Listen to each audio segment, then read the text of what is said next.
that's how we rollin' like that. Right to me like that. You know I like it when you do it like that. And baby, yeah, that's how we rollin' like that. I love it how we do it like that.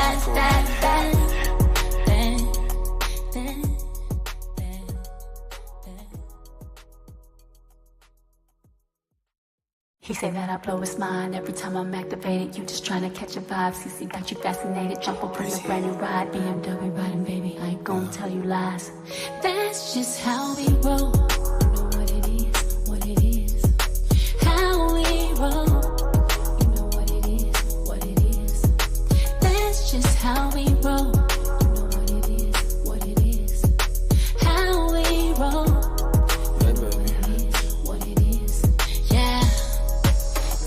Summer in the wind. You look at me like that again, we make another kid. You're my heart, I'm your rib. If I ever had to for you, I would do a bid. And I can tell that you're ready. 3, 2, 1, it's going down like confetti. Water 10 to 1 shots again. If we feel it on our phone, promise that we're gonna trend. Ooh, don't kill the vibe. You know what I like. Daddy,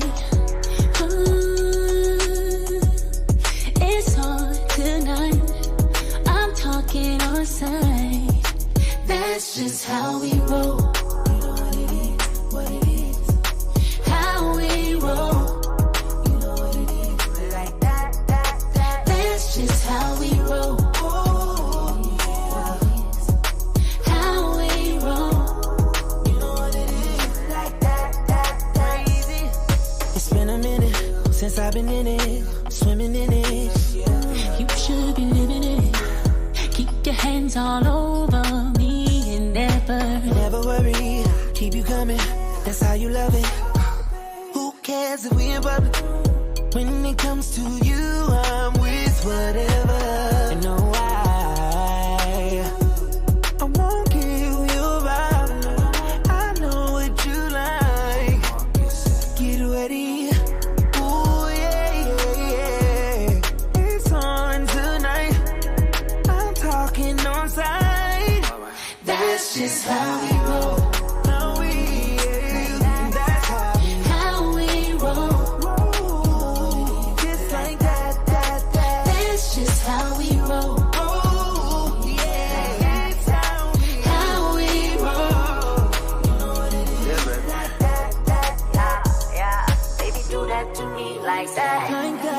When you do it like that, and baby, yeah, that's how we rollin' like that. And baby, yeah, that's how we do it like that. Baby, do that to me like that. You know I like it when you do it like that. And baby, yeah, that's how we rollin' like that. Yeah, I love it how we do it like that. Like that. You know I like it when you do it like that. And baby, yeah, that's how we rollin' like that.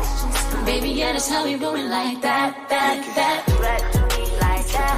You know I like it when you do it like that. And baby, yeah, that's how we do it like that. Yeah, I love it how we do it like that.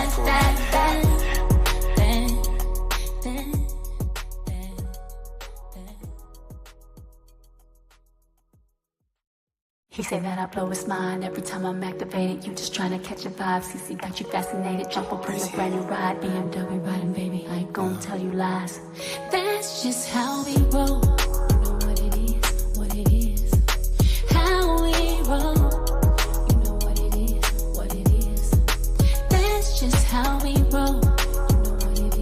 what it is. How we roll, you know what it is. Yeah, top off summer in the wind. You look at me like that again, we make another kid. You're my heart, I'm your rib.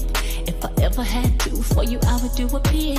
And I can tell that you're ready.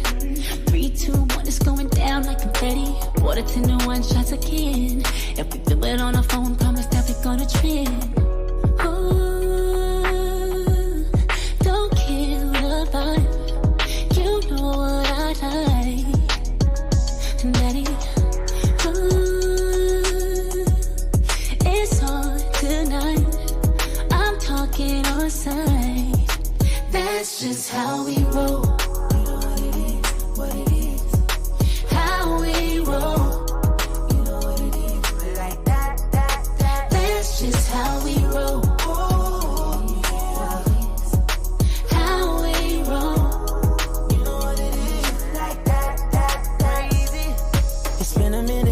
Since I've been in it, swimming in it.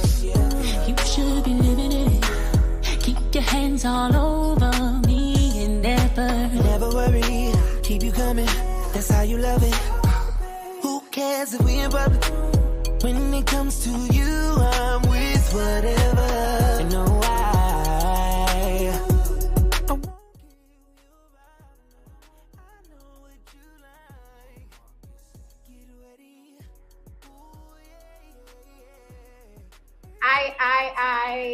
Good day, everyone. Wow. Welcome to Tech with Hero. Let's do a quick one now before we start. Share the links to your friend in tech, especially the product designers. Share the links with them. We are having two great guests with us, Leslie and Ridwan. They are doing so well in the product design space, and we want to learn from them really. So just quickly share the link with your friends. Currently, we are live on Instagram, on YouTube, and on LinkedIn.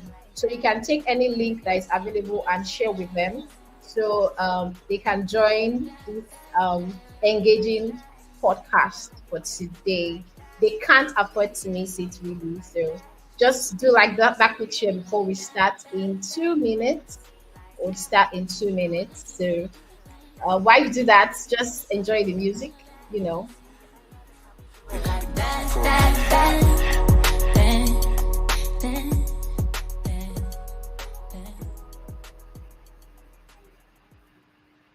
He say that I blow his mind every time I'm activated. You just trying to catch a vibe. CC got you fascinated. Jump up on a brand new ride. BMW riding, baby. I ain't gonna tell you lies. That's just how we roll. You know what it is, what it is. How we roll. You know what it is, what it is. That's just how we roll. You know what it is, what it is. How we roll.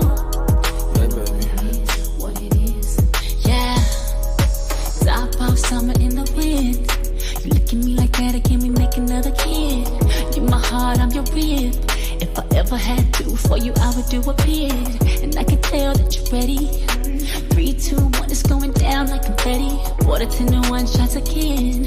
If we do it on the phone, promise that we're gonna trend. Ooh, don't kill the vibe. You know what I like. And Daddy,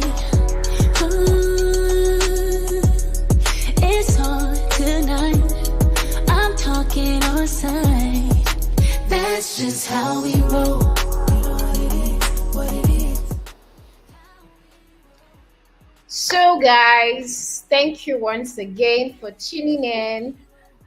Today's podcast is going to be an interesting one, trust me. We are having two important guests, and our topic for today is going to be exploring AI in product design. Why not and why now? I'm your host.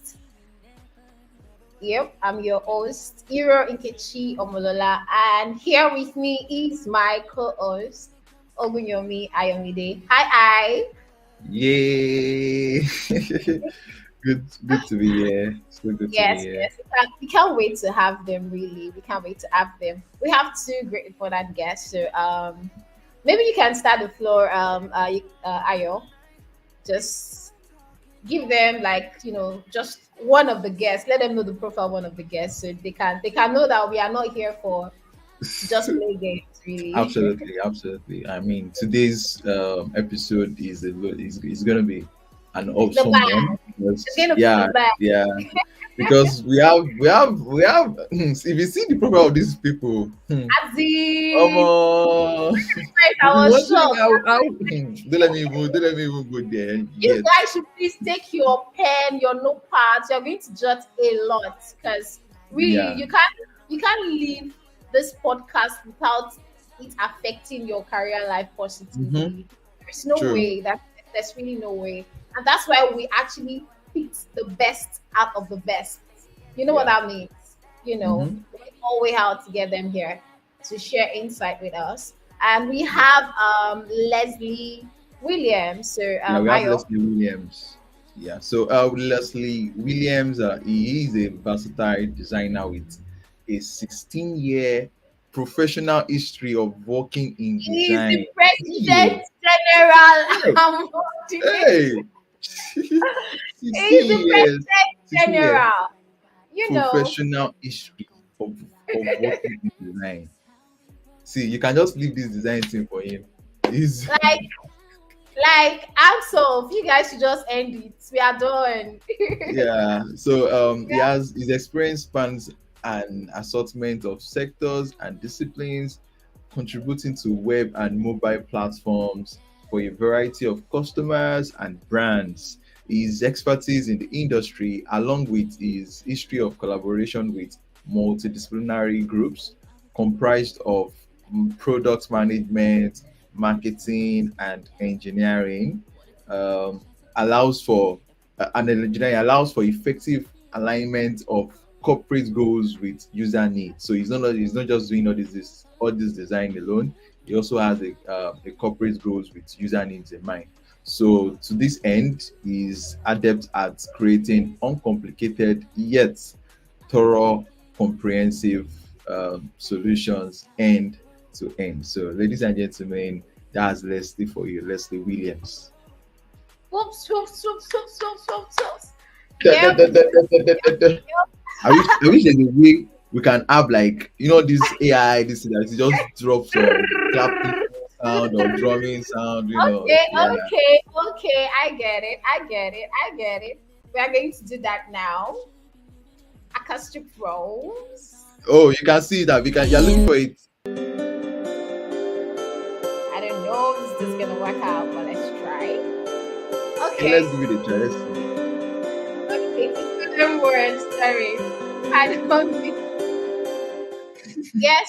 So, and our second guest is Ridwan Idris. So, Ridwan Idris is been in the system, design system for over 5 years now, and he has worked as graphic designer and a product designer across various industries. Currently, he has spent 2 years at Airways as a product designer, working on replatforming, major focusing on web accessibility. Previously, he worked as a product designer as Ayowo, a digital bank, building internal tools to increase efficiency and reduce operational costs. He genuinely loves building relationships and connecting with people. In his free time, you might find him at local pool, engrossed in video games with captivating storyline or playing FIFA with friends. Looks like this playing game thing is almost every tech guys that come on board. They play games, they play games, they play games. Okay. Okay, so that's Ridwan Idris for you guys. I Is mean, they a can't product just be designer sitting there and just be currently coding all the at time. British Airways. So we are bringing people that's been in the system for quite a while and are doing so well in this space. Yeah. And are doing so well in this space. So today's So segment is not a this local one, it's segment is international, going to it's a be a real global one. one. So quick one, guys, for our listeners. Try to, if you have questions, please drop your questions in the comment so we can read it out for the guests that are on the platform. If you have questions or you have comments, you can drop it as we go. We'll take questions. And please let the question be as constructive and should be with our topic, within our topic. We do not want something outside today's scope, really. So thank you guys. And yes, we'll be bringing them on stage. Okay. Our guest is coming up now. Okay. And we have the Fuller House, really. Yes, Yep, yep, yep. sir. It's good to have you. It's Hi, good to have Leslie. you. Hi, Ridwan. You're muted, Ridwan. Sorry. Hello. Hi. Hi. I The mean, you can feel it from their voices. You know I that is the president generals. Ridwan, did you play game before coming here? Did you play game Yeah, before? I was actually playing Ghost of Tsushima, and I just started before. Oh, Oh, I see. See? I was No about long going. talk, no long talk. I was. You just I was. you just Yeah. showed us The funny part you is we just are showed us starting his our father. podcast with this first. Like, what's the whole thing with game? When you what are the fun things you do aside like tech stuff? I think game is also related to okay. It's not work. So what are So the fun? gaming, at least for me, I really can't speak for other people who play games Okay. who are also techies, but gaming is like a very easy, accessible way to just relax after burning your brain and thinking all the thoughts and basically trying to figure out design essentially. I think gaming is just like it's that outlet, right? I try to play FIFA and maybe are not, Have you been into the gaming thing before tech, or it was when you started tech you saw Oh, the I have always been a gamer for as long as I can remember. oh wow. Yeah, so I've always been a gamer, and I've had the privilege of actually making like a couple of mobile games as well. So it's always been a thing for me. Once I'm done with work and I just want to like wind down and power down, or just relax for a bit, I just play games, and you know, it's also quite good, useful when you actually, especially if you have stakeholders and PMs and coworkers that are stressing your life. So Just um, you play the stress out. play the stress out. You play the stress out. That's good Yeah, to So, hear. How what about kind you? of game are you interested in? Is it do you play Okay. football or I COD? I used to play football. I wasn't like amazingly good, but I just did it to relax and to compete with friends. But like ever since FC 24 came out, I was like, nope, nope, nope, nope. Because they keep Oh, changing, you don't like. they keep changing the controls, they keep changing the technicalities, making it more complex. Like, this is unnecessary. I just want to kick the I think ball I about saw and some score. reviews online about that. Yeah. There are a lot of people that don't really like the new FC 24, but that's fine. But most of the time, when I'm playing games, I'm probably playing either combat games or adventure games or shooter looter type of games, and those are fun and relaxing. Right now, I'm playing First Descendants, Warframe, and then I went back to go and play God of War just so that I could actually play it on like the hardest mode and finish it, which I did. But well, yeah, that's just it for me. Yeah. Yeah, awesome, Yeah. awesome. I was seeing Ridwan, he was smiling and he was also shaking his head. Is that your kind of game too? Well, I've also been playing games way before now, to be completely honest. But I started like I my own game investment started, I think, 2 years ago, I guess. Yeah, 2 years ago. And since Wow. then, it has been really, really fun, to be completely honest. I think mine is just it's just about like the interesting storyline and all. Like it makes a lot of sense, Mm. um uh, I am married, by the way, so whenever I want to explain to my wife why she should let me play video game, I would say, oh, like, think about it as a movie, because pretty much like you're watching a movie, but in this Mm. case you're controlling the main character, and I can also tell her the stories. Oh, look at this guy, he does this, so I'm trying to fight Mm. for this guy and stuff like that, which makes a lot of sense. I think I play Then, football then too in as Nigeria, I well. would have called you Sodiki for what you did. Ogbon, right? Yeah, you get it. If you don't get it, forget about it. I mean, but yeah, I play FIFA too. Just in case you don't know, the reason why the FC 24 is hard is because you need to change the defense settings to maybe legacy or tactical rather than using advanced Mm. defense. If you are using advanced defense, it becomes really, really hard. So And I struggle a lot with it to for me to be able to get the controls that work for me. So I thought that Yeah, was like you like it's games. quite I nice. mean, it's art game. You have to play it. Okay, It's I don't supposed want to to be be easy. last with this. Gamers. Okay, so straight to today's topic: exploring AI in product design. Would chip in a particular question I would want to ask. I think I can drop it now, but we will get the answers in between. That's if it wasn't product design, what would it have been for both of you? So we'll get that answer later. You can just start thinking about it. Maybe sleeping and waking up. And there's money, something like that. Okay, so exploring AI in product design. I'll start with Leslie. When this AI came, you've been in the system like way back 15 years ago. So when this AI came, what came to your mind at first? Like, okay, AI. And the people that are coming up, they already have the way of sweeping things and all of that. But you that have been in the system way back, you're used to your thing, and now you're getting AI. Was there a thing of fear or sort, or how did you like just adopt AI when it came? All right, so let me just tell you, let me just give you a bit of backstory, right?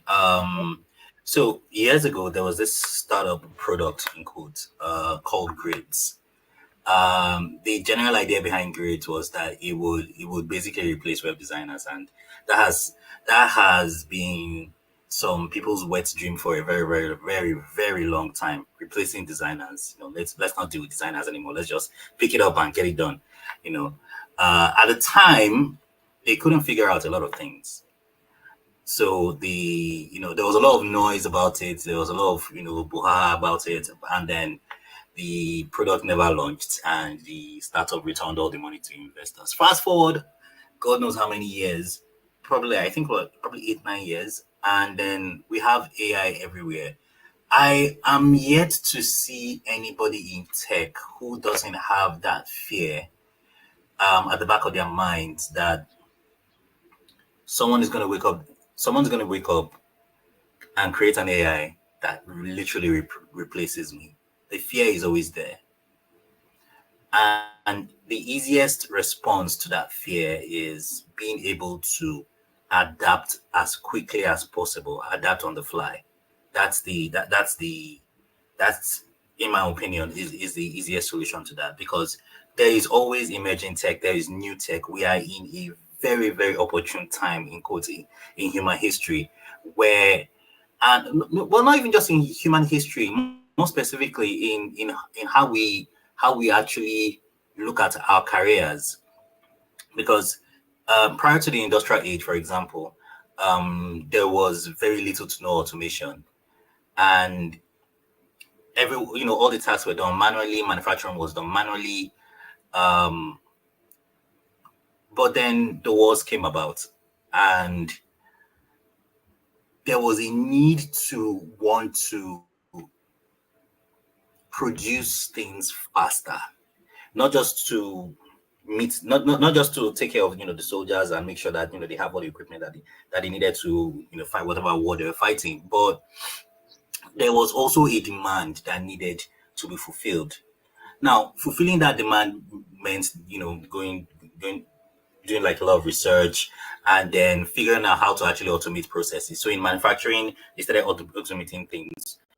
First of all, started small, then they started scaling it, and before you knew it, companies that probably needed like hundreds of people just to function to produce a particular product probably needed like 20 people, because the entire production pipeline had been automated. So what then happens to those 80 people? They are then faced with a choice. So it's either I scale up and take my, it's either I scale up and remain relevant, or you know, scale up, remain relevant, or take my services elsewhere, or consider a career change, right? So for designers, it's pretty much the same. With the advent of AI, we wake up every day to new innovations, to new inventions, to new breakthroughs. This time last year, video creation with AI was a pipe dream. It was in the pipeline, yeah, but nobody really imagined it. Although right now it's not yet mainstream, but people have been doing fantastic cinematic ready content with video AI. And that then, I mean, if you're into video, into cinematography, into shooting stuff, it throws a very interesting curveball at you at the end of the day. So long story short, yeah, it boils down to just this.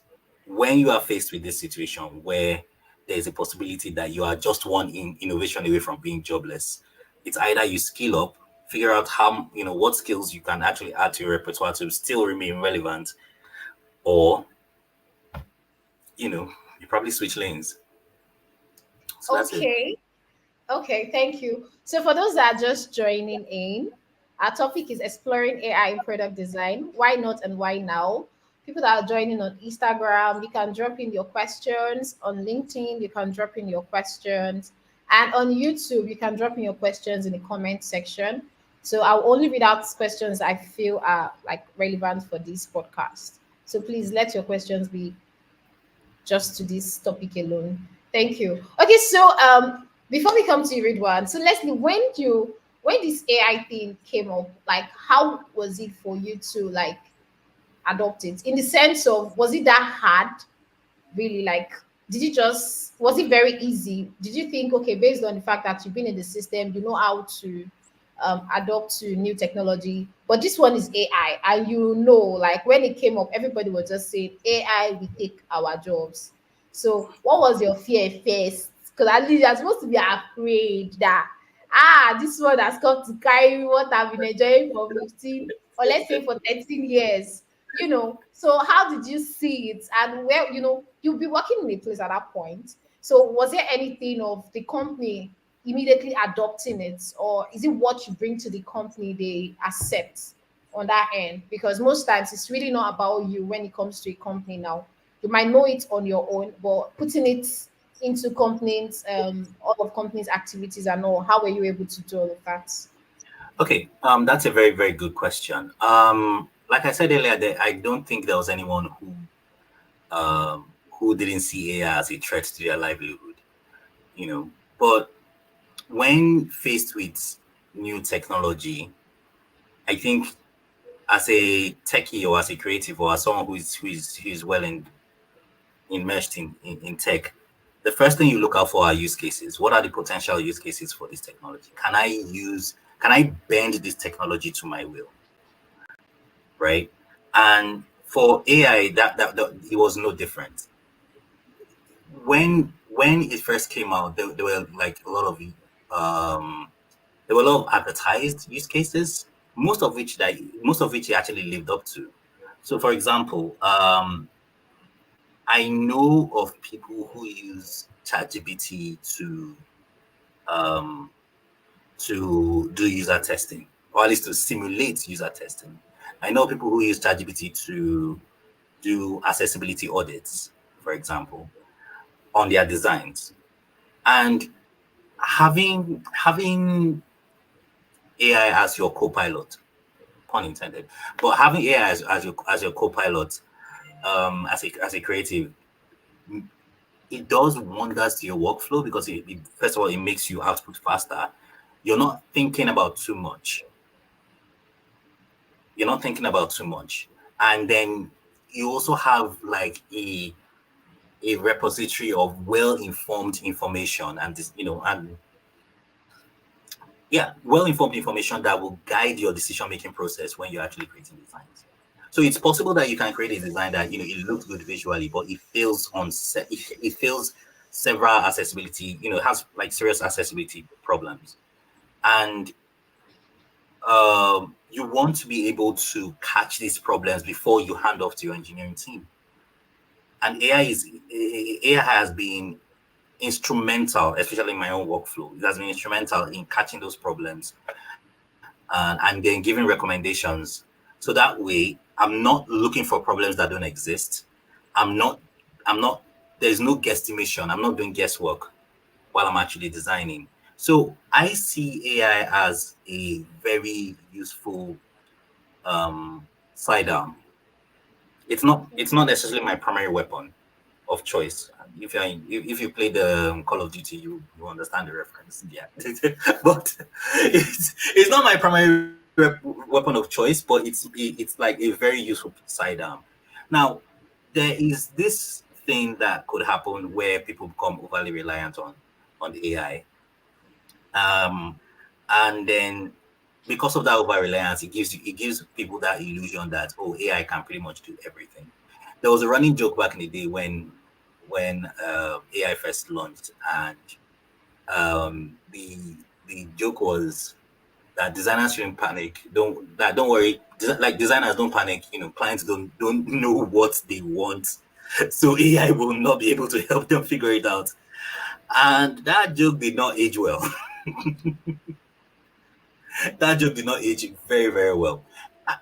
And here's what I mean: clients still don't know what they want, but they can tell AI what they think they want. That AI will just basically shoot out Help them. shoot out solutions.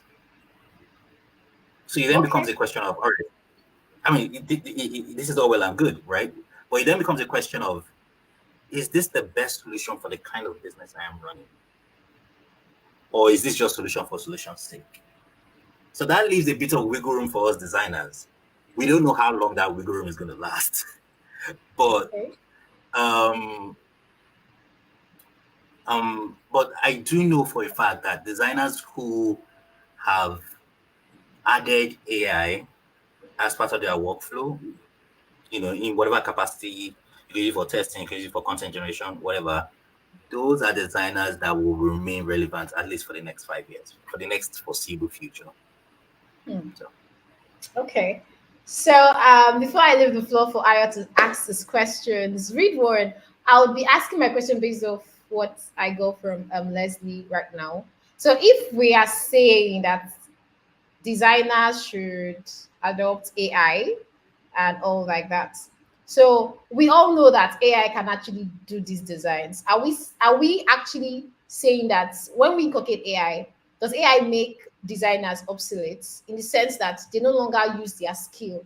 They now primarily depend on AI to do their work. And in this sense, are we also saying that interns or people that are just starting out can actually just become, in quotes, graphic designers or product designers, since we have a tool that can actually help us? I'm just going to type in, this is what I want AI to help me design, and it brings it up. I sell it to clients, I make my money. How do you see that aspect when it comes to AI? Thank you so much for that question. I think the first thing that we really need to understand is like, why do we exist as designers to start with, and what is our work? I mean, like, as designers, we know that, like, um creating screens, designing visuals is just one of the work. It's just one of the things we do. It's not the only things we do too as well, which is also quite interesting because again, I do understand that there may probably be some level of skills, level of experience too as well, and the dynamics of like the environment that you that you're currently designing, like that could possibly also influence how design is being perceived in general, as pretty much, making things pretty, making things nice and all that stuff like that. But even at that too as well, like there are some key processes that goes with that. There are some, um, you know, also trying to get buy-in from stakeholders and trying to also um align your design to like specifically what the company is trying to achieve. And I don't think AI is going to help you like go through that process of like, problem discovery or on all those on all those things in general. Just to bring it back home, if you create a postcard now and post it on social media as a graphic designer, if the postcard doesn't get a like or it doesn't get any engagement, is a failure, to be completely honest.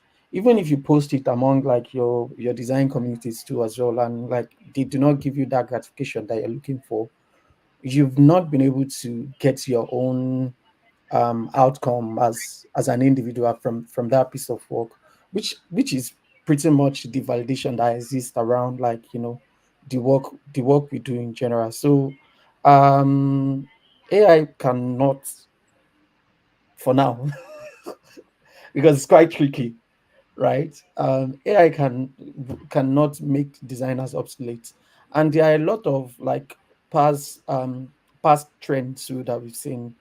Canva came out, graphic designers are still graphic designers, you know. Um, we have things like, iPhone came out, Snapchat came out, better camera quality and all those stuff like that. But we still see people chasing like the professional cameras, professional photographers to take their pictures, right? So it's is it a threat?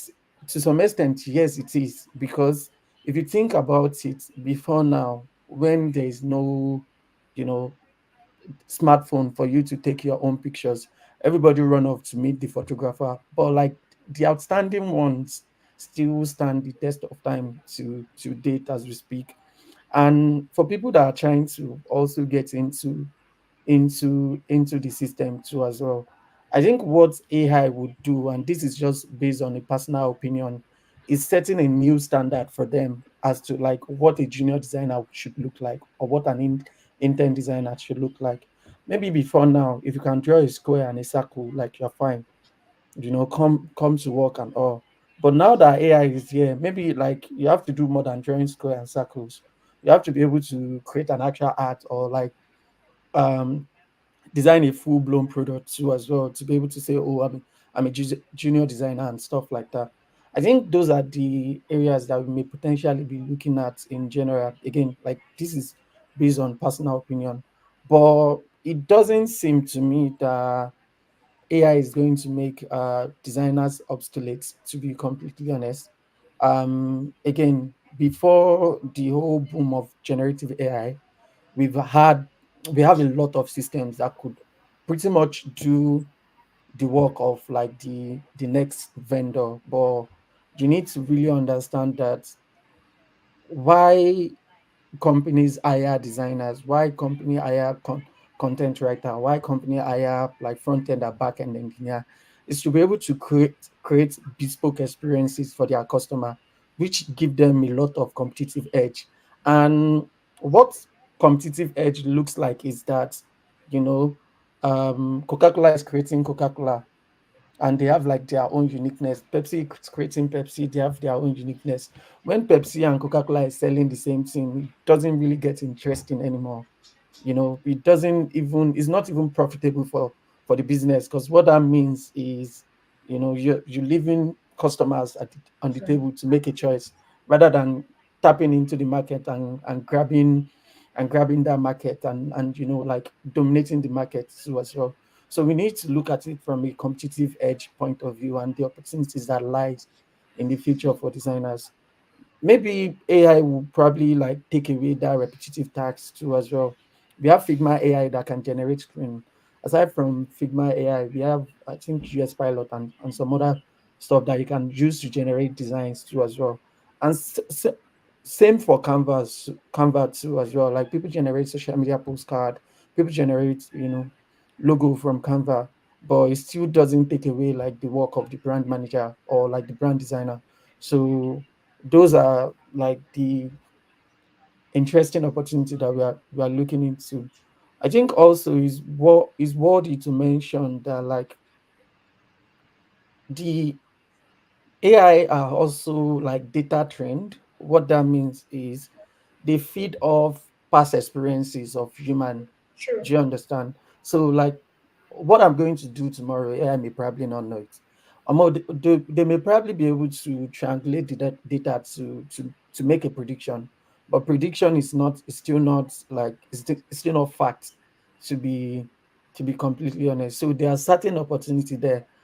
The only tricky thing around about this technology is like the pace at which um you know it improves. which is quite interesting, but also scary too, if that makes sense. So yeah, that's the Okay. thing. Okay. Thank you. Um, Leslie, read. I really want both of you to be like unmuted, really, so that I want the conversation to flow. So, if we are using AI in product design, is it safe to say AI product designer or AI designer trying to attach AI to, I see that on LinkedIn a lot. AI product designer, AI designer, stuff like that. Like, is there You know, something? it's the same way.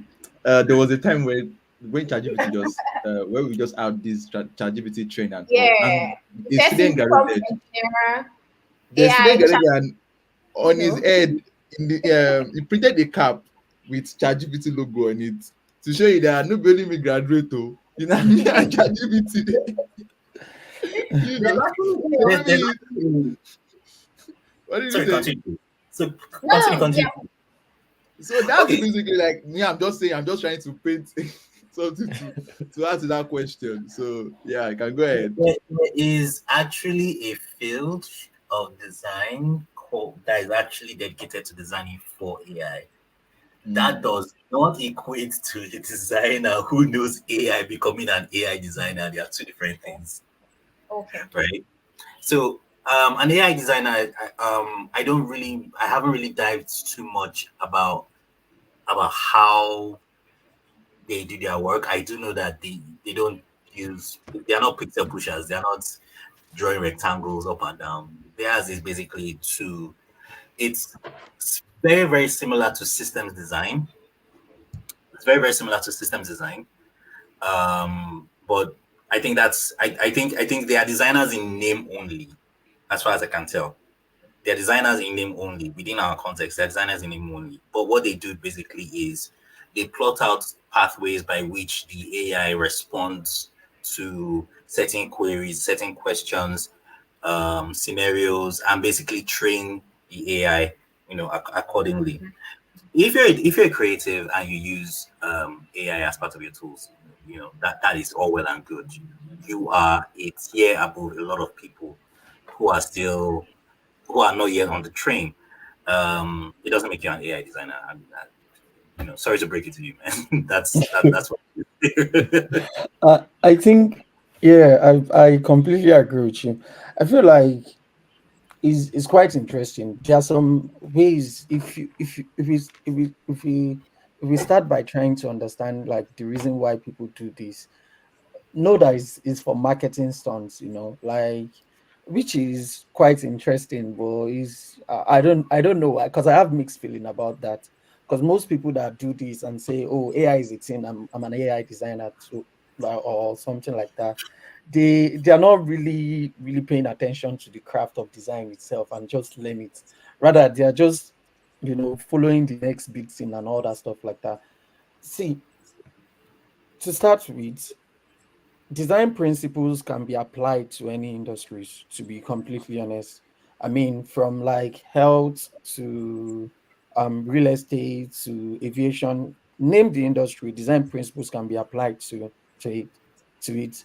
Design, the way we design is pretty much similar, like from double diamond approach, which is I think it's called discover, define, develop, and the likes too as well. At least it's pretty much similar. You can apply it to pretty much everything. So like, if myself now decided to start building AI products, so all well and good, but it doesn't mean I'm an AI designer, if that makes sense. Although there's also this other context that that you may probably call yourself an AI designer, which is also good for like things like personal branding and all that stuff like that. But at the same time, too, people that could say we have designers that have like personal preferences for some certain industry. They feel like, oh, this is the industry I want to be working, that I enjoy. We have designers that are just called fintech, and what that does is like they really understand that industry to the extent that they understand like how you can move needle in the industry, And this is way beyond like the design skills itself too as well. Aside from really understanding like the best practices in the skills of design, you have to really understand the best practices in that fintech industry, finance industry, and all those stuff like that. If we have people like that that call themselves an AI designer with like vast experience, because they really understand like, all the language model legalities, they understand the technical feasibility of like building an AI, like they're like subject matter experts in that field as a product designer. That is all well and good, but you won't say because ChatGPT launched today and you want to scam, no, sorry, scam is a bad one. Or you are looking for the amount of likes and looks on your profile, Yeah, looking and you for a decided that, oh, the best idea is let me slap AI to this thing, AI product designer. No, it doesn't work that way. So yeah. Okay, I don't know. I'm so sorry. I just need to drop this last question. I'm really sorry. I just need to drop this last question. So Leslie and Ridwan, what would you say in a case like this, right? A friend actually went for an interview, and they gave the a designer, right, and they give the designer like test to do, like sort of designs and all of that, and then the examiner, right, actually just carried the design, dumped on ChatGPT to rate. So now I am using my human effort to do something, and you're rating me with AI. Does it equate in that situation? And what do you think? Because at that point, the person was like, "You're rating me with AI. Should I have used AI to help develop, because let's just make it balanced, because I'm getting rated with AI. In that situation, what I've actually seen it. It has happened also in dev, but let's focus on the design part. It has happened in dev too, whereby they just carry your code, put it on ChatGPT for ChatGPT to rate your code, and whereas this person is not using ChatGPT to write the code. So in that situation, are we saying because everybody just wants to explore AI, let everybody shall be using AI for everything, because the examiner now is using AI to rate, whereas the designer is not using AI to design during interviews? Or how do you think the designer should balance that situation? Because now it's AI we are exploring. Everybody that wants is to just get AI I'm into very, actually their. interested to hear his response that at is this Yes, point. because very, I'm very. really interested, really, because now the HR is using AI, examiner is using AI, interviewer is using AI. Everybody, let's just use AI. So what Even in the that president will be situation? using AI to govern So us. I don't know. Situation, Leslie, should I go first or let me wait Please for go ahead. you? Go anybody, ahead. Go ahead. I'm on Go the ahead. why not at the moment, really, because this is why not. There, So there are a lot of like variables that surround, situations like that too as well. Um, and I may probably not remember everything, but I'll touch on that too. Like, first off, um you need to really understand that why you are looking for job. There's desperation in job hunting, to be completely honest. But at the same time too as well, like, you waking up every day to do your job is not because it's beyond the money they pay you, to be completely honest. If you do not enjoy the job, like, I mean, few weeks, like, you're out the door. And this is something that I've personally experienced too. So why I'm bringing this is, if you are interviewing with a company as a designer and they are using AI to rate your job, it says a lot about the culture of the company, to be completely honest. Like, it says a lot about like the quality of work that they do in that company. Nobody's saying that you can't use AI. Like Leslie mentioned, is also a co-pilot. I use AI to myself too as well. But there are some things that you should be able to, there's this intersection between like the work you do, AI, and people, and like there's this responsibility that like human will still be able to make a valuable judgment on whatever AI makes. That is why you see things like prompt engineering trying to get like the best output from AI, to be completely honest. So first off, if they are rating your work with AI is a very, very terrible thing. It's a very, very terrible company, to be completely honest. So that's number one. Then there's the number two part of it, which is also from a personal point of view. I've I've done take home tax with AI before. I'm not going to lie. And it's so messy, like it's so terrible. I had to, throw it out the door and say, all this time that I'm using to rack my brain and do prompt engineering on ChatGPT, I swear I can spend that time and just do it myself and not stress it. And you understand what I'm trying to say. And why I brought something like that up is the fact that, like, AI can help you land the job, but it doesn't mean it's going to help you keep the job, which is also my personal concern when I see people that just want to, I mean, like, just go all the way rather than really, really owning into the craft, understanding the craft, and learning the actual nitty gritty of why they do what they do. Because to be completely honest, for every piece of work you do and every piece of work you churn out, you may not have this level of awareness, but there is a strategic decision that you are making to make that work to start with, regardless, be it computing, because I've been with engineers that we're pretty much trying to figure out, logic to write a component or to build a solution together. And you would really understand, if you've gotten to that stage with engineers, you would really understand that there's also like strategy and creativity that goes into, writing code and trying to really connect the dots to be able to bring your designs to life. Being an engineer is not easy. Being a product designer is not easy, and being a product management manager too is not easy. But if you are going to be saying like one size fits all, ChatGPT decide for me, churn out work. Oh, like, if it doesn't tell today, it will tell like 1 year, 2 years down the line when your code started coughing or your product started coughing too as well. In I just think you can use AI as a co-pilot, but don't don't work in a place that your AI will be judging your work. And also don't take AI work to go and work in this place, because there's also the passion that we have for what we do. And that is why myself, Leslie, you, pretty much everybody is on a call on Saturday night, geeking out on stuff, to be completely honest. There's a passion too. And for me as a designer, there's always that why, trying to really understand context, trying to really understand why you make the decision. Why is the why is this flow this way? Why did you choose this? Why did you choose that? No.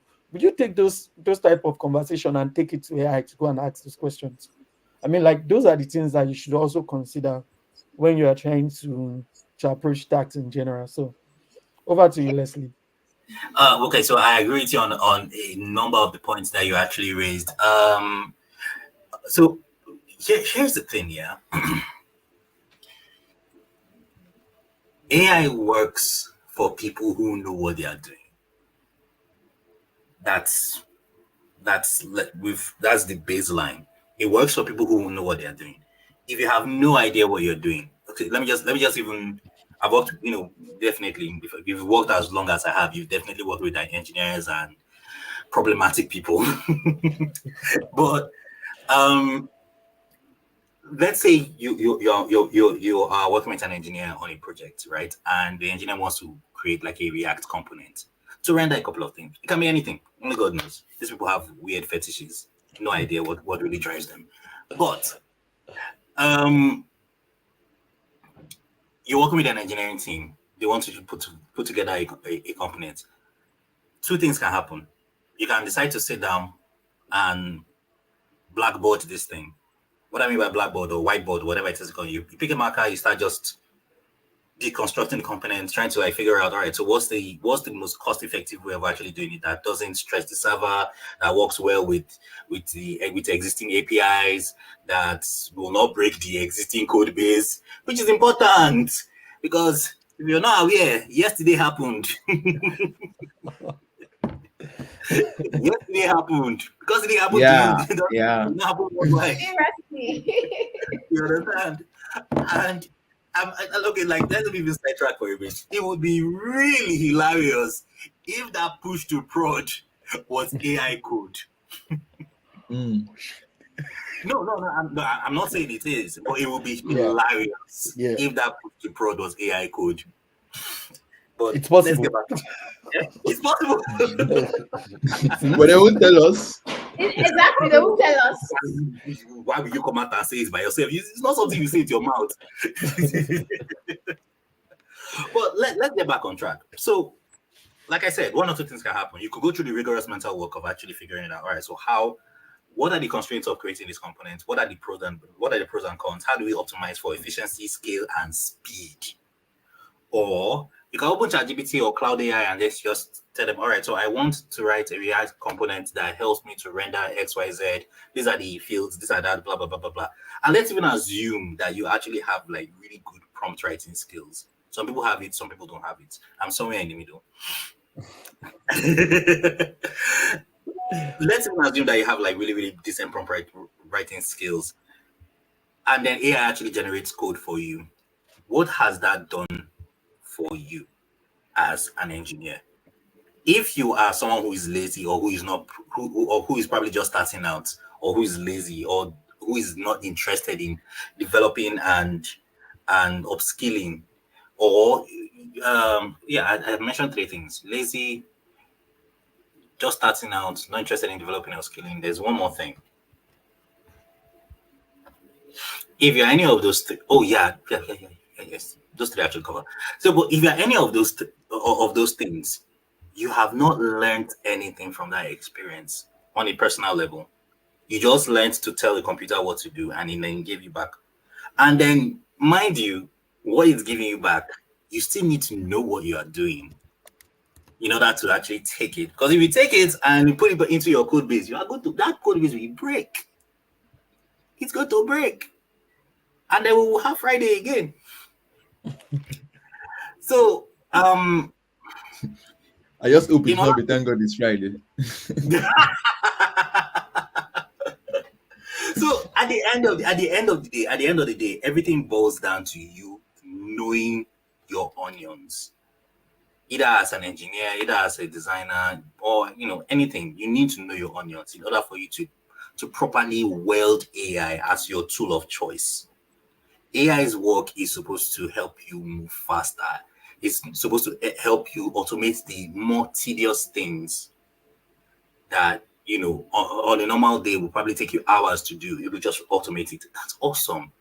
But AI will not replace your craft knowledge for you. Because, believe it or not, AI is also based on human experience and knowledge, and basically accumulated and documented human experience. Yeah. That's fine. I will close with this. Oh, okay. Am I ready to close? No, not yet. But let me just add this. Let me just add this. I think personally, the point of AI is I'm just coming from what I just said. I think personally, the point of AI is to make everyone a creator, a maker. It's going to wipe. I can't say this with certainty, but I'm just looking at how things are going. But it's going to wipe away. It's going to make positions like designer and developer obsolete, because if you are a trained professional, probably as a designer, you can use AI to create tools. You can use AI to create software.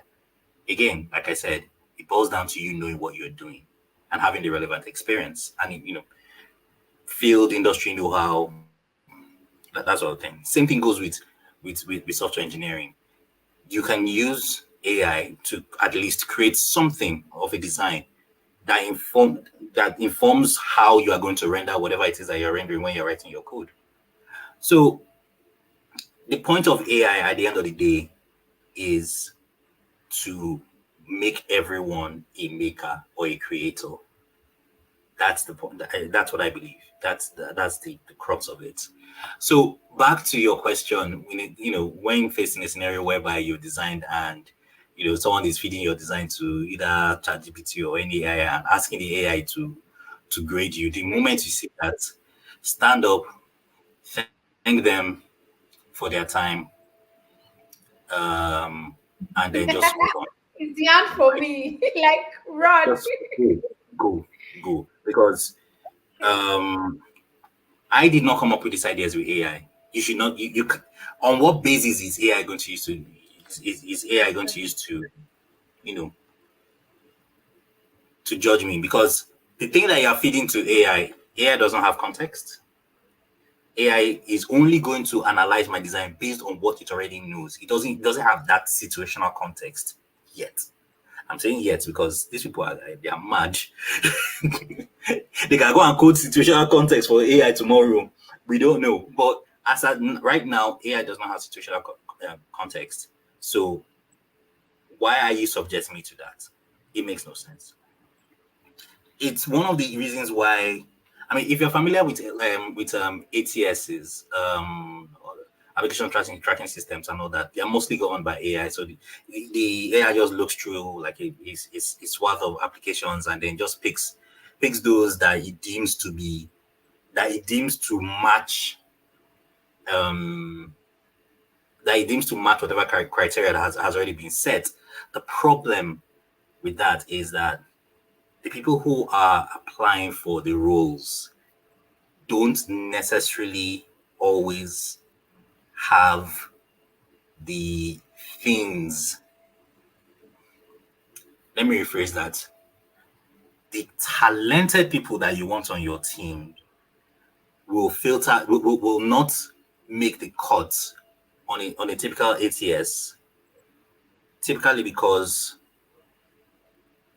more often than not, they've not really like taken our time to like structure their CV or their portfolio in a way that the ATS will be able to see and say, oh, okay, yes, you pass.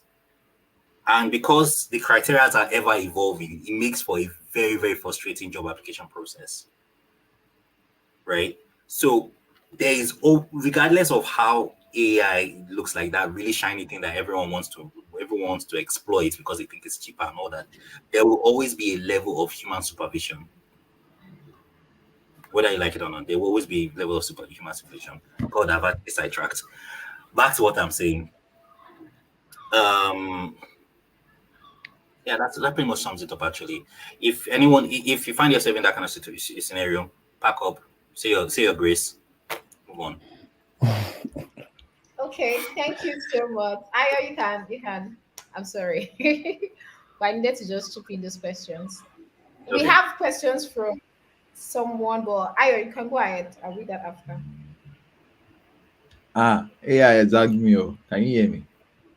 Okay, okay, hey. AI, what's going Yeah, I can on? hear you. Okay, if you can hear me, my screen is. I don't know if this is the work of one AI or like I don't know, but there's nothing to hack on the system. Everything now is AI. Everything now is AI. Okay.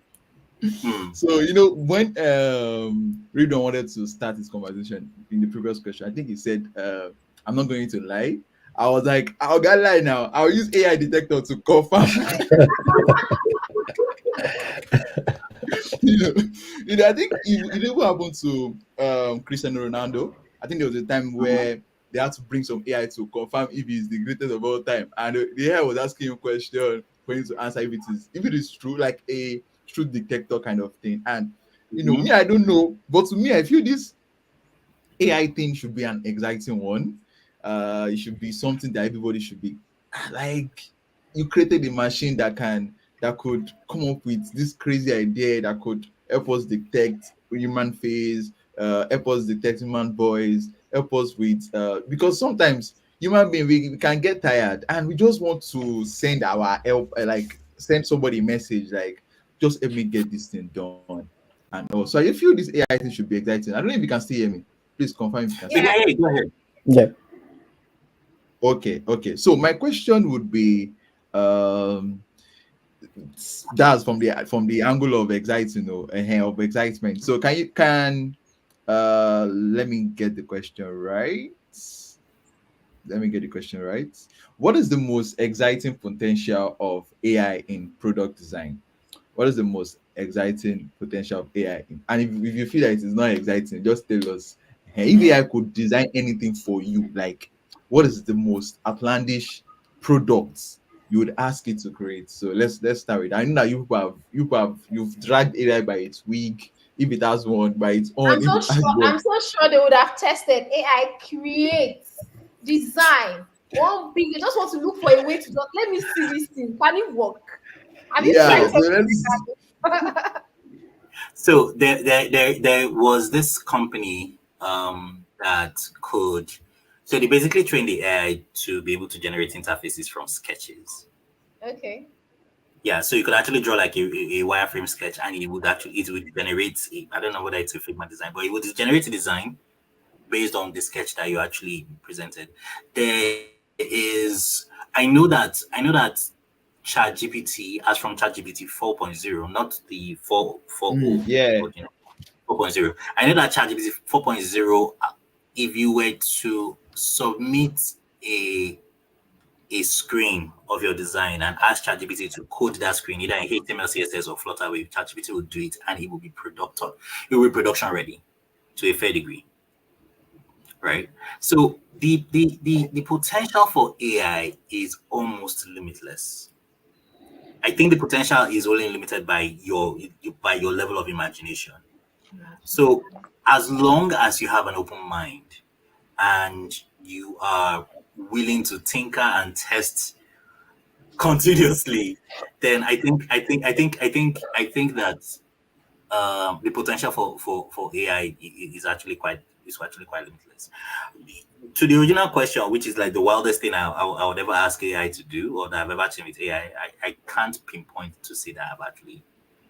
What's the You don't want wildest thing AI ever? to play a game for you. Like AI, help me with this. The AI help me with it. Ridwan said, no, it's my game, it's my game. It's a very interesting thing. Yeah, it's a very interesting thing because you can. AI bots in gaming have always been a thing, right? AI bots in gaming has always been a thing. Like if you enter any shooter looter community, it could be on Reddit, it can be on Twitter. If you enter any of those communities, they will tell you that one of the problems that they deal with are people using aimbots, or basically automating their players so that they run and, based on the controls, right? They run and they find enemies and shoot enemies without direct input from a player.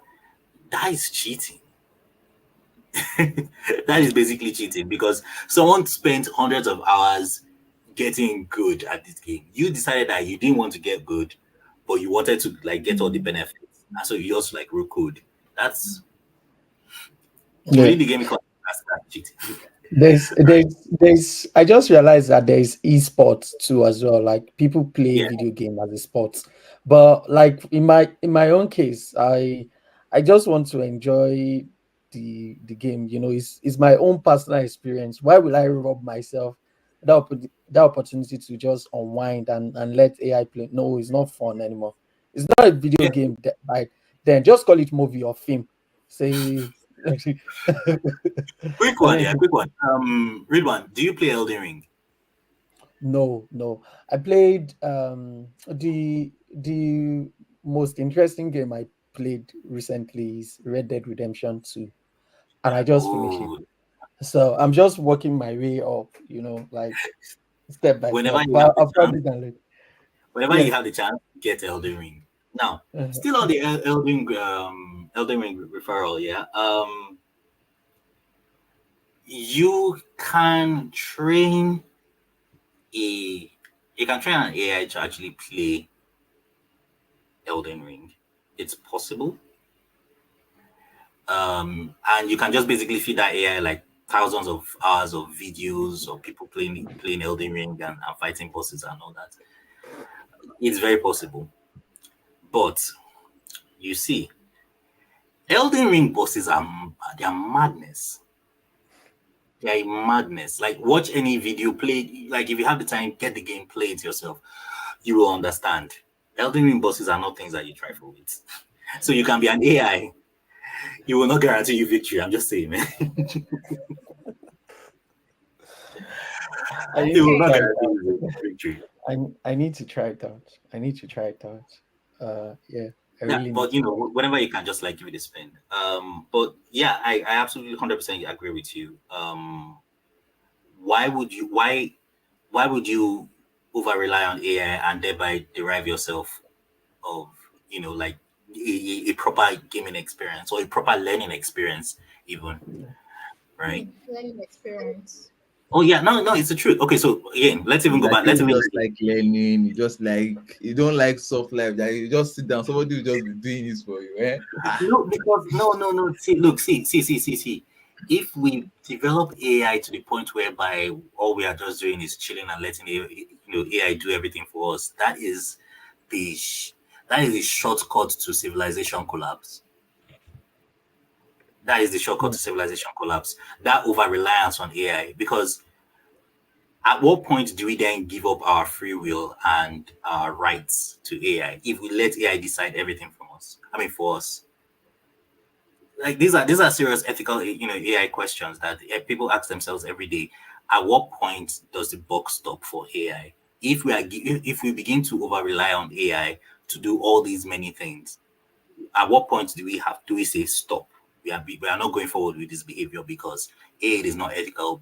B, it can be twisted for by bad faith actors for criminal intent, right? Or C, if we then continue down this line and then we give AI semi-complete autonomy over our day to day, again, where does the buck stop?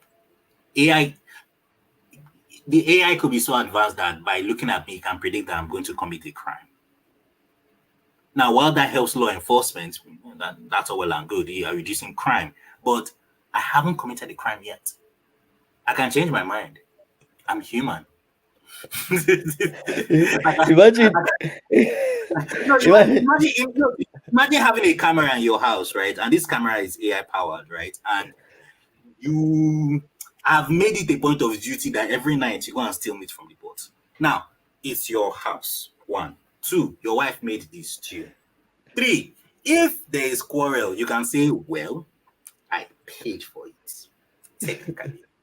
But as far as AI is concerned, AI doesn't have that contextual, that situational context to actually know that, oh, look, this guy going to go and steal or go and take meat from the pot is, I mean, clearly he's not a thief, right? So I wake up in the dead of the night and I decide that, you know what, this seems like a good night for me to go and steal meat from the pot. So I go to the kitchen, the AI is looking at me and then he sees me stealing the meat and then he brands me what? A criminal. That is one scenario. Now let's take it further by a bit. I wake up at night. I'm walking around the house. AI looks at me and he sees that based on my movement pattern, it knows I'm sure going to end up in the kitchen to go and steal meat. I get to my kitchen door. Now, sorry, before I even get to my kitchen door, because based on how it has already analyzed my movement pattern and it knows that at some point I will end up going to the kitchen to go and steal meat.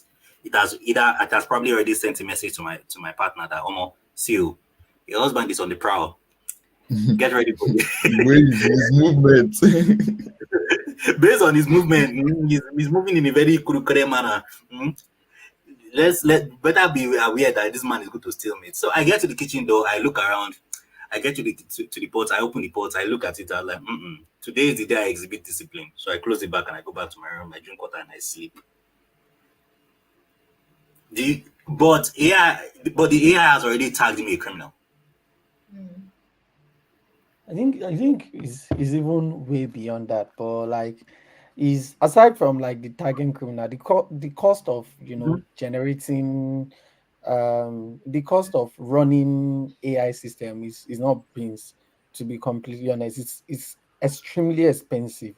You can Mhm. ask Nvidia and they will tell you how much they spend, or like ChatGPT, they will tell you how much they spend to Mhm. keep their system alive, to be completely honest. So you need to really understand it from, if you want to look at it from a systemic thinking point of view. Look at like all the variables that this particular thing may probably affect in general, and what this would look like.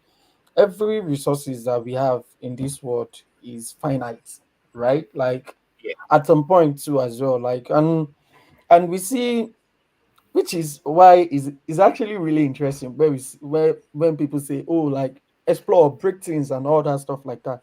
Yes, you break things, you come up with something really interesting, but like 5 years, 10 years down the line too as well, they're like, oh bro, I beg, no break am again. Like it all caused casala, and then like we had to work our way backwards and start fixing the things that we've actually messed up. But I don't want Yeah, to go into that part too as well. But I know that like policymakers would see this someday and really understand like there need to be a very strong regulation. It's just it's just like how fracking happened too as well when they started building houses and all those stuff like that. And then we're seeing like some locations that are having like earthquake threats and all those stuff like that. There is always going to be a need for us to be able to balance pretty much everything we do. Like we need to also consistently think of like the environmental impact of what we do in general and how it affects our society as large at large. For example, we human, we cannot not work. It's actually not possible for us not to work because this is how it works. Yeah, like I might not do, walk home. it's it's not possible. true. Like somebody would work. It's Work just not possible. gives you purpose, It gives you purpose. or at least, let's even look at it. Sorry to even cut you short, Ridwan. Think about it this way: there was an experiment, um, sometimes in the 70s, right? So this guy got like a bunch of rats, and he kept them. He created and he put utopia for them, essentially, so they don't get to work. There's food, there is water, there is shelter, warm shelter for you to rest. Just do whatever it is you want to do. Soft So life. at the soft life, essentially. So at the very beginning, the rats just there was a serious population explosion from 300 to like almost God, I can't remember the exact figures, but let's just say from 300 to like around 2,000 or thereabout, right? If you remove that element of work or that element of hardship or that element of difficulty, society will do two things. One, it will expand exponentially to a breaking point. And then when it expands to that breaking point, it then implodes. So here's what happened in that experiment. So there was population increase. A lot of rats were mating, right? There were a lot of rats that were mating. And then all of a sudden, the rats now developed a society for themselves, or at least a means of exchange for themselves. So they figured out that they could trade. I think the researcher introduced like maybe like a bead or something, but introduced a bead to the system, and then the beads were now used by the male monkeys to extract Is sexual it monkeys favors. or rats? No, sorry, The male rats. rats. Sorry, Yeah. rats from by the male rats to extract sexual favors from the female rats, right? And then the females were no longer interested in procreation. The females were no longer interested in procreation. The males basically stopped procreating after a while, and then there was like a lot of infighting. So at the beginning of the experiment, it was 300. At the high point of that experiment, it was a lot closer to 3,000. Those rats killed themselves.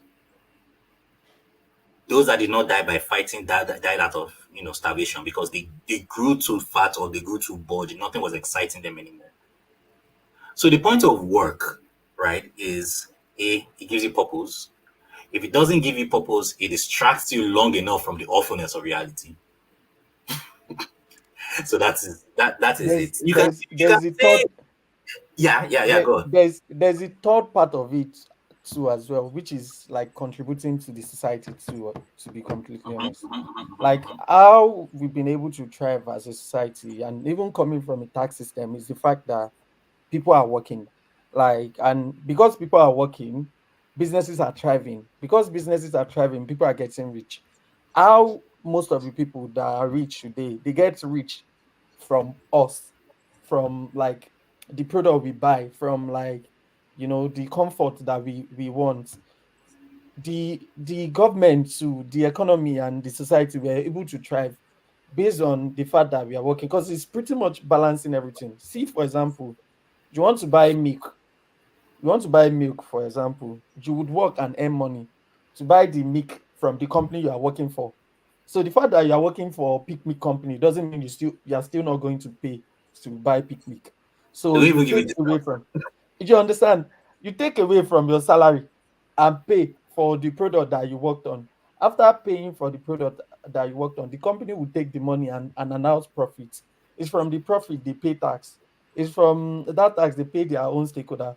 From the stakeholders too as well, they will say, "Oh, you know what? We want to cost production. Let's reduce your salary. Let's reduce your salary to be able to, make more money and still pay you stipend, and Yeah. then, like, buy the product and all." And so what you notice that this is pretty much an endless cycle of like how money move, how your own value as an individual, like the fact that you work, so as well contribute to the entire ecosystem. And if you take away just one thing out of that ecosystem, everything breaks. If everybody stop working, businesses cannot survive. If businesses cannot survive, people cannot get rich, because like how will you get rich if people are not working? And they won't be able to pay tax too as well, which then crumble the society in general. So there's pretty much a lot of things that work does. So it is important for you to work for yourself. It's also important for government to make sure that you are working for the societies to survive. So like it goes both ways. But we are talking about AI. Sorry about that. Yeah. I'll shut up. Sometimes you progress a little, so it's you're allowed. Yeah. So I mean, those Okay, tax and everything can be calculated using AI. I think we're running out of time, but I would like to take a few questions. Um, okay, I have one. Um,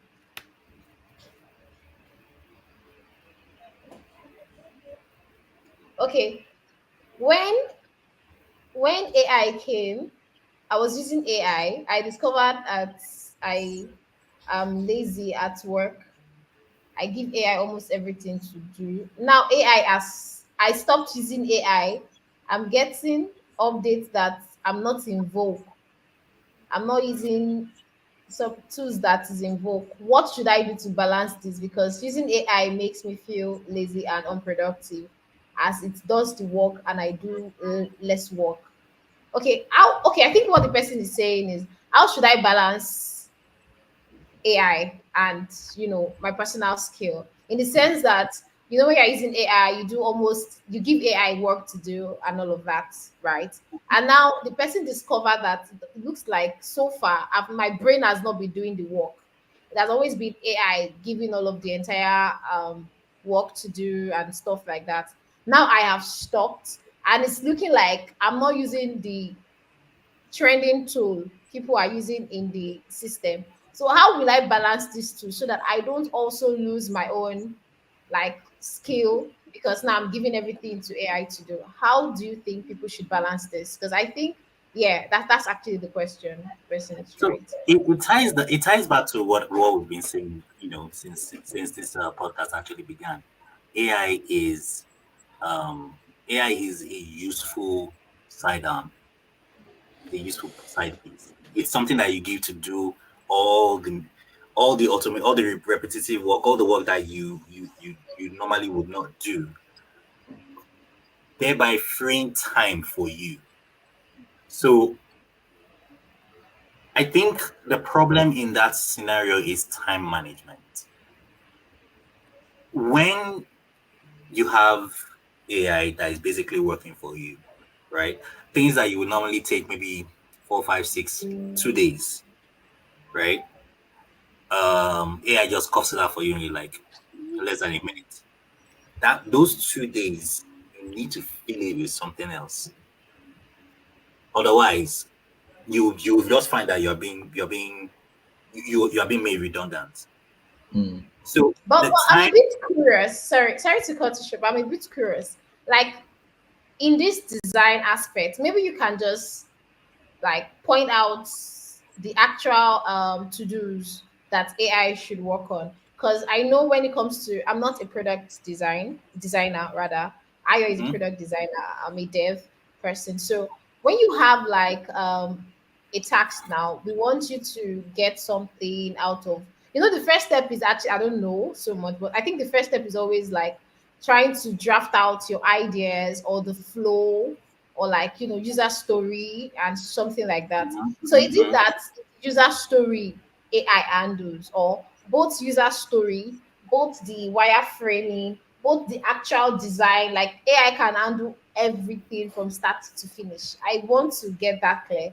And if that's it, is it going to be like now that this person is actually in this kind of situation, maybe the best thing to retain the person's skill sets, maybe it's like, okay, I just let AI do the user story, take up the design, or you do the user story, take up, I don't know, stuff like that. I mean, that's Maybe like collaboration kind of thing. I don't yeah, know. let's collaborate. I don't Which know. is Okay, one of the let me give you questions we are an even planning example. to ask.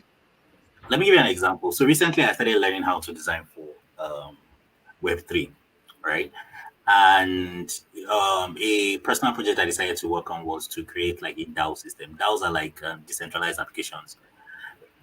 I'm still trying to wrap my head around it, but that's the general concept of it. So, the a typical DAO is how a DAO works is like a digital democracy, so to speak.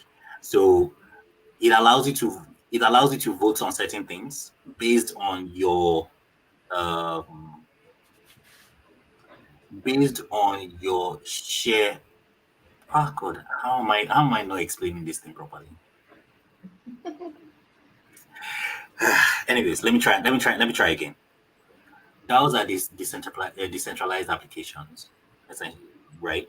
And how they work is in a DAO system, there are a finite number of tokens, right?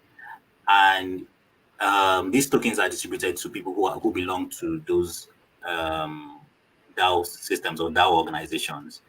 Let's say, for example, there is a DAO organization of 10 to 15 people. Based on how they want to based on how they want to share the tokens, it could be equal, it could be based on tier systems, whatever. So you are able to vote based on the number of tokens that you have, right? Now, um, so what I did was because, well, my experience with DAOs are highly limited, is very, very limited. So I just went to ChatGPT and I told it, okay, so this is what I'm trying to design, this is what I'm trying to develop. Help me flesh out like a feature document or a requirements document so that at least I have like some kind of visibility of what I'm trying to build. All right. So it fleshed it out. That was good. So I was then able to take this fleshed out the fleshed out documentation, move to Figma, come up with wireframes, and then just basically start designing, right? And then I was then able to now take some of the designs, feed it back to ChatGPT, and then ask it to run like usability tests, right? Or maybe like run heuristics if it could. And some of the heuristics that actually came back were actually pretty interesting and pretty impressive. There were some things I missed out. There were some contrast issues. There were some buttons that were poorly placed that could have been better placed in better places. So that was how I was able to weaponize ChatGPT for my own good. But what does that mean?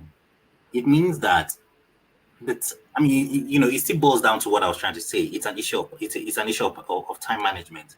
It means that the hours I would have taken to to actually draft out a feature document. I'm pretty sure, knowing my speed, I cannot draft out a feature document in 1 day.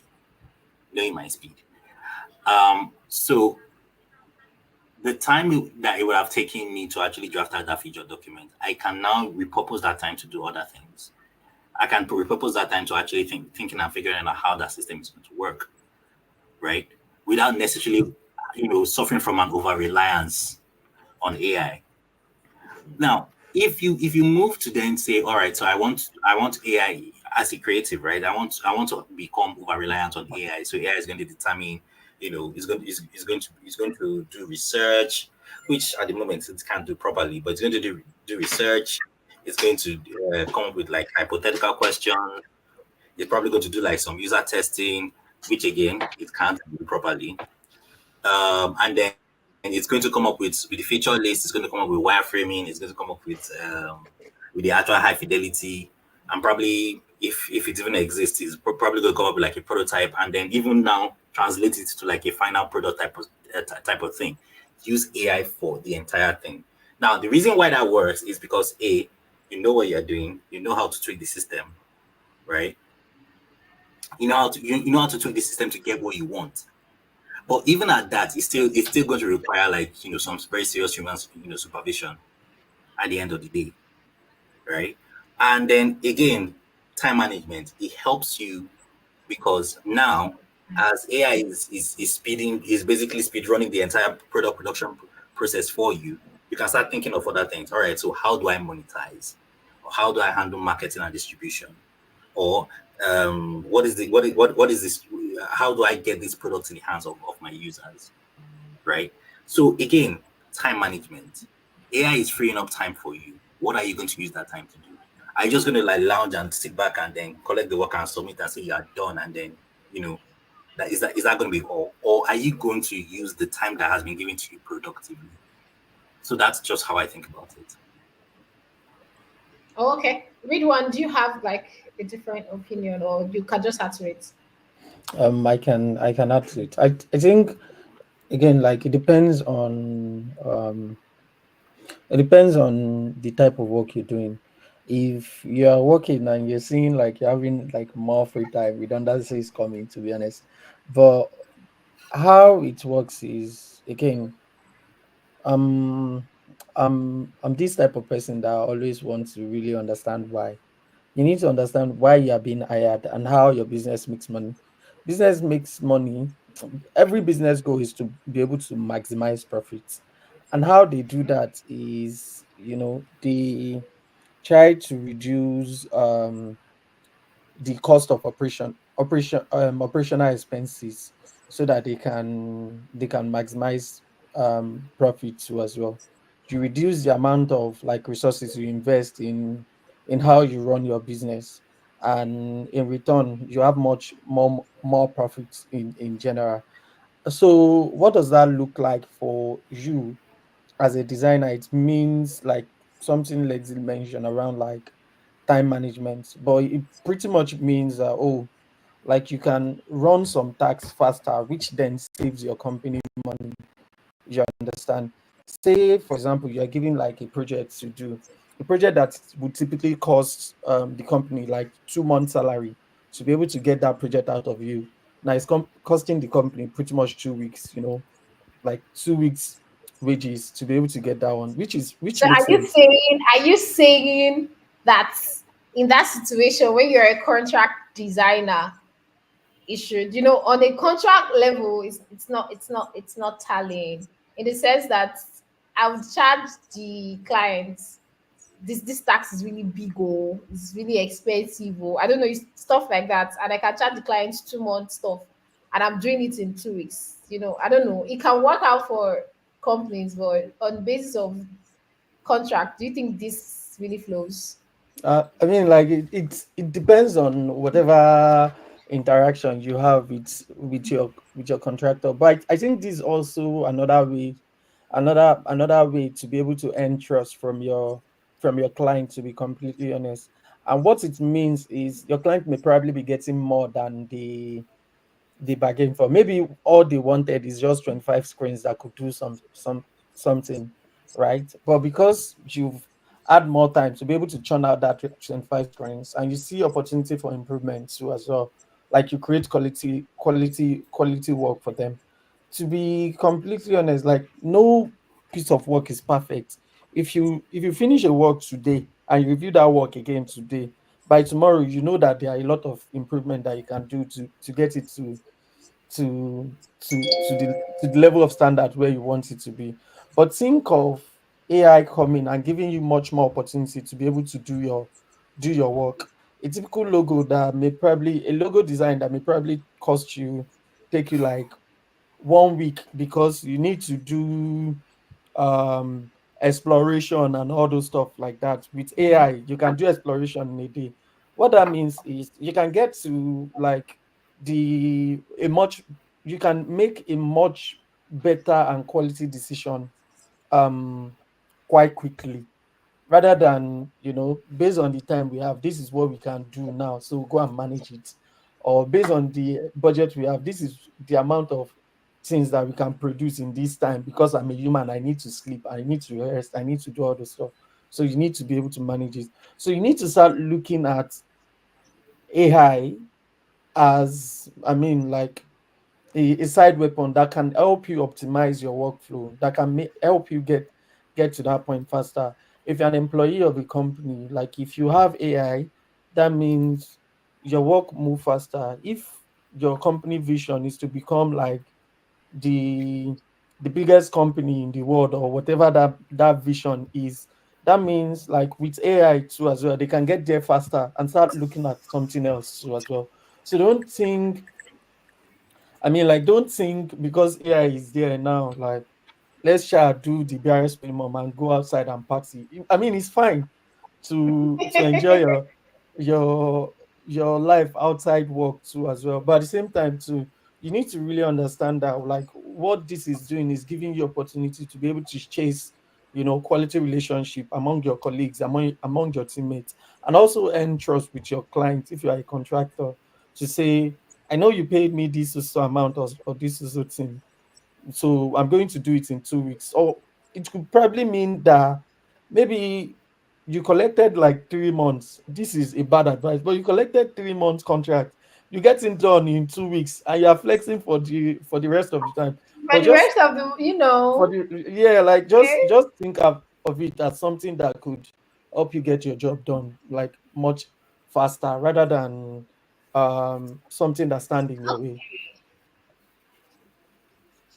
Yeah, that's Okay, Leslie, Yep. we really like this is way beyond plan. Really, Yes, I so have questions, but I'm sorry, everyone, I can't take up these questions. Like we are out of time. This is supposed to be a 1 hour thing, but it looks like this AI thing cannot end. But we have to end it. AI now, human AI, which is me, have to end it, please. Okay, so uh, we have two questions. I said I was going to come back to this question, but before that, I want to ask. Okay, there's a question I feel I can ask, but it's not. We don't want people to go into it. Just yes or no. That's the answer. And if it's a no, they'll go and they'll find it elsewhere. You guys, that's why you need to subscribe. Ask the question. We don't have time. So since we have I don't know. There's design block. Okay, since we have AI, do you think that should exist? Design block. Yeah, like I think that's even Leslie. Even if that's if you accept that there's design block. Leslie No, can say design there's block. nothing like design block. No, no, no, no, no, no, no, no, no, because I experienced it. I experienced it almost on a daily basis. Right? Okay. Design block actually exists. Yeah, just so here's how I think about design block. Design block is just your brain struggling to articulate an idea or a concept. so. Now that Right? there is AI, should there be something like that? Yes. We use that as like a thing. As per okay, I'm having a blocker. I'm trying to now that there's AI, still exists. It should still Clients will just exist. be like, there's AI now. Why would you be having design block? Go and It figure will, it it Ridwan, out will with still exist AI. Ridwan, because say yes. Should not. I'm I mean, kidding. Sorry. I We want well, okay. Let's get your opinion. I'm only kidding. Let's get your opinion. hmm, like you need to really understand that for you to be able to come up with prompts, it takes cognition too as well. And there's always like a point of view at which you you you view problem too as well. So it will still exist regardless, because Okay. you may probably be stuck in a particular solution, and it's your brain that has conditioned itself to be that way based on maybe like the stress you've gone through, and all those stuff too as well. But like you may probably be stuck, and it takes So some level of so both of awareness. you now are saying AI cannot unblock Because that's the only thing I'm just AI getting. has not even Once you are unblocked blocked, itself. you are blocked. AI cannot even unblock itself. You can't. I don't So know. Because it's funny. Then what's the point? I don't want to be like dragging this thing because if you're saying there is block here and there, then what's the I don't know what's the For So Leslie, for Leslie why to remove the AI let me block, there? let me let's hear what he let me wants to say. let okay me just let put this here. Yeah. So think okay. about how you solve or how you deal with blocks pre AI, right? So let's say you're designing something, you encounter a block. So what do? You get up, you go outside, have some fun, play, maybe friends. You come back, same block. All right, cool.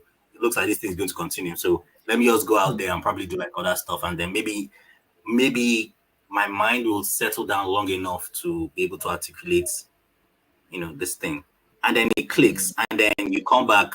And you're like, all right, so I figured it out, have an idea. So let's start going at it. And then you go at it and it works. With AI, it's pretty much the same thing. Why? Because to solve the problem, your mind still has to be able to articulate it. The only difference in this scenario is that AI gets you from block to solution faster, Mm. right? So if on a normal, normally outside of AI, block to solution is usually like, it has like a definite length of Mm, time. It could be 5 minutes, it mm. could be 5 days, 5 weeks, depending. AI from with AI from block to solution it's a lot shorter, but it doesn't mean that it doesn't happen. It doesn't mean it doesn't exist. And I think we'll be lying if we said anything contrary to that. I feel like Okay. another point. Let me Oh, just my just one guest, last you're thing. taking are I you feel like okay? another point that you also need to really understand is the way we approach solutioning. It comes with some level of cognitive bias too as well. So Mhm. like what that looks like is if I say things like you know um design a solution that carry bottle from table and drop it on the floor, like what you see is there's a particular way that different people will process this approach. And if we are going True. to also generate inspiration from AI, it's always going to lean towards like what your own perception of what the solution should look like. So it's not going to be like generate this general solution like different methods. It may be generate, like this method that I'm trying to use. Give me more, give me more ideas around this method I'm trying to use to solve this problem.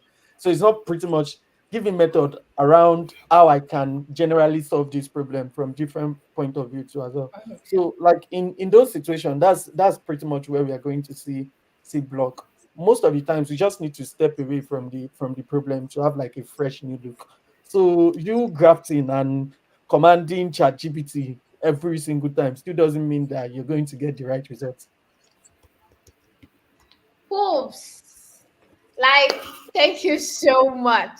Aya, what do you have to say to all of this? Because really, Let's ask I'm like Alexa.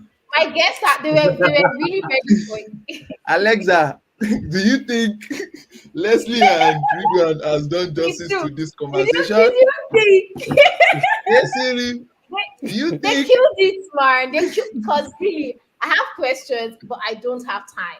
And now AI cannot help me. According to Leslie, take my question straight to the answer within the time frame. There's no time.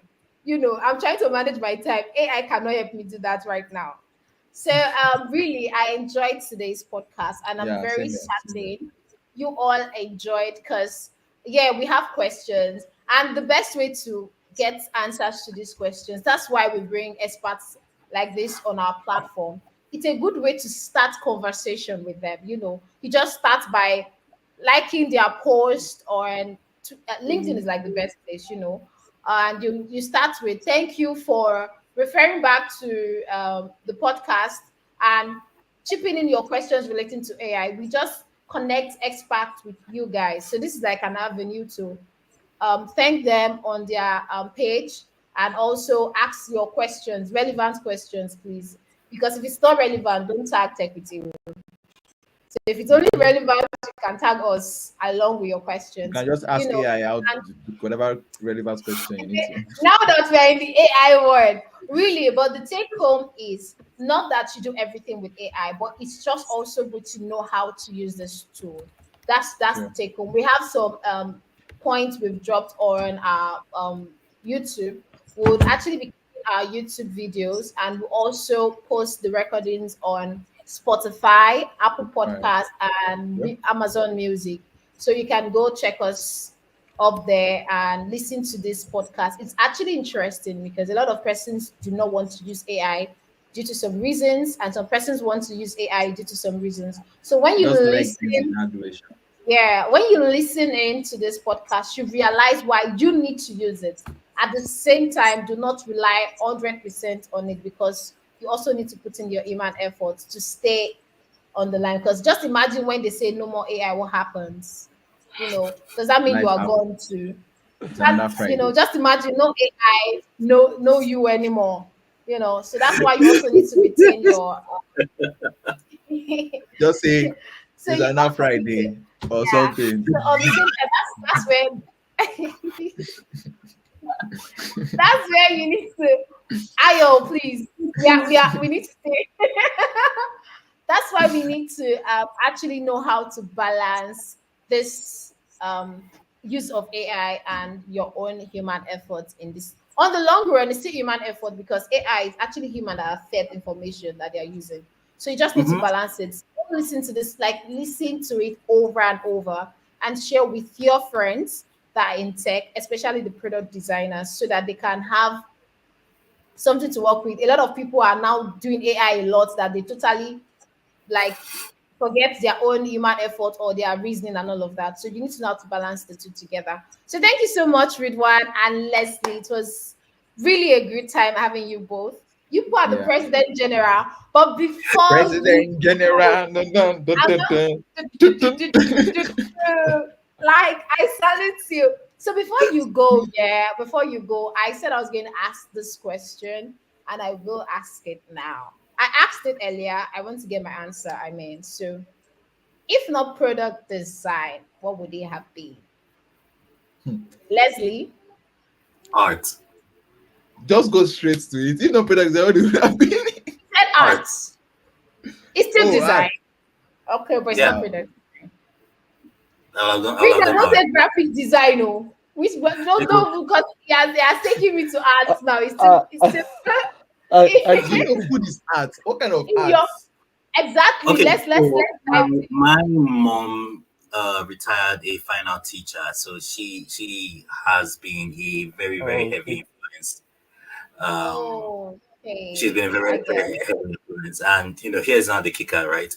Like she didn't sit me down and say, "Oh, okay, so these are art principles."